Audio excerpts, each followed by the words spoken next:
नमस्कार दोस्तों, स्वागत है आपका मेरे चैनल पे। दोस्तों, आप बालाकोट एयर स्ट्राइक के बारे में जानते हैं और पाकिस्तान ने उसके बाद में क्या किया, किस तरह से उनका F-16 मार गिराया गया, इसके बारे में भी आप जानते हैं। लेकिन दोस्तों, इस कॉन्सिक्वेंसेस के अंदर पाकिस्तान एयरफोर्स को भी अपनी औकात पता चल गई, अमेरिका को भी अपनी औकात पता चल गई और इंडिया को भी पता चल गया कि उसे किस तरह से फ्यूचर के लिए अपने आप को सिक्योर करना है। और बहुत सी चीजें उसके बाद में बदल गई इंडियन एयरफोर्स के लिए। आज इसी के ऊपर बात करेंगे। चलिए दोस्तों, शुरू करते हैं। तो दोस्तों, बालाकोट एयर स्ट्राइक के बाद में जब पाकिस्तान ने रिटेलिएट करते हुए इंडिया के अंदर हमला करने की कोशिश की थी, उसे विफल तो बना दिया गया। लेकिन दोस्तों, उसके अंदर यह कन्फर्म हो गया कि पाकिस्तान ने जो अमेरिका से वादा किया था कि वह F-16 फाइटर जेट का इस्तेमाल केवल वार ऑन टेरर पे करेगा, इंडिया के अगेंस्ट नहीं करेगा। लेकिन उसके ये वादे झूठे निकले और उसने F-16 का इस्तेमाल इंडिया के अगेंस्ट कर दिया, जिसके बाद में सबूत भी दिखाए गए इंडियन एयरफोर्स के द्वारा कि उनके मिसाइल के जो टुकड़े इंडिया के अंदर पड़े हुए मिले,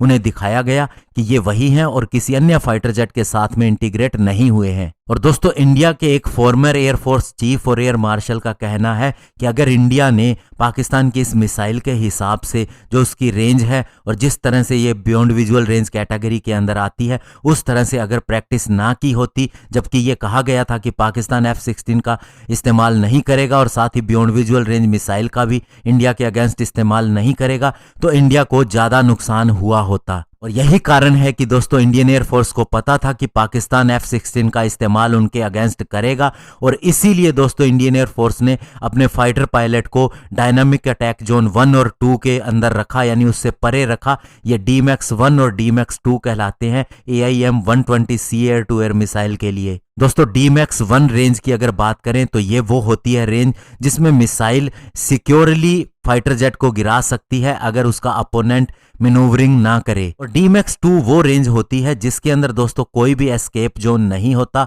इनकमिंग मिसाइल शूट कर देती है फाइटर जेट को अगर वह मैन्यूवर भी कर रहा हो।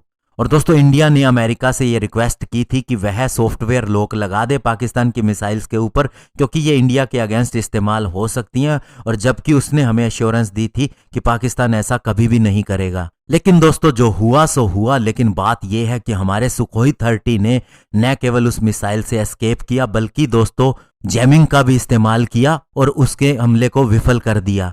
और इसके अलावा दोस्तों, इंडियन एयरफोर्स फ्यूचर के लिए तैयार हो गई और यही कारण है कि हमने मीटियोर मिसाइल को भी अब हासिल कर लिया है, जिसका no escape zone AMRAAM missile से कहीं ज्यादा है। यानी अब पाकिस्तान सोच भी नहीं सकता इंडिया के साथ में मुकाबले के लिए। और इसके बाद दूसरा कदम जो इंडिया ने उठाया वो ये था कि जब फ्रेंच प्रेसिडेंट के diplomatic adviser Emmanuel Bonne India के अंदर आए हुए थे 7 जनवरी को, तो उस समय इंडियन एयरफोर्स की तरफ से जो उन्हें बात कही गई वो ये थी कि राफेल फाइटर जेट की टेक्नोलॉजी, स्पेशली मिसाइल कैपेबिलिटी को पाकिस्तान से दूर रखा जाए। और ऐसा इसलिए भी कहा गया कि उन्हें पता था कि डसॉल्ट एविएशन है वह राफेल फाइटर जेट बनाती है कतर के लिए। तो ऐसे में पाकिस्तान एयरफोर्स के और पाकिस्तान ओरिजिन पर्सन वहां पर काम करते हैं दोहा के अंदर, तो उन्हें साफ साफ कह दिया गया कि कोई भी Pakistan origin person in fighter jet की टेक्नोलॉजी के या किसी भी तरह की चीजों के नजदीक नहीं आना चाहिए। तो इसके बदले में फ्रांस ने जो हमें एश्योरेंस दी वो न केवल इसके बारे में थी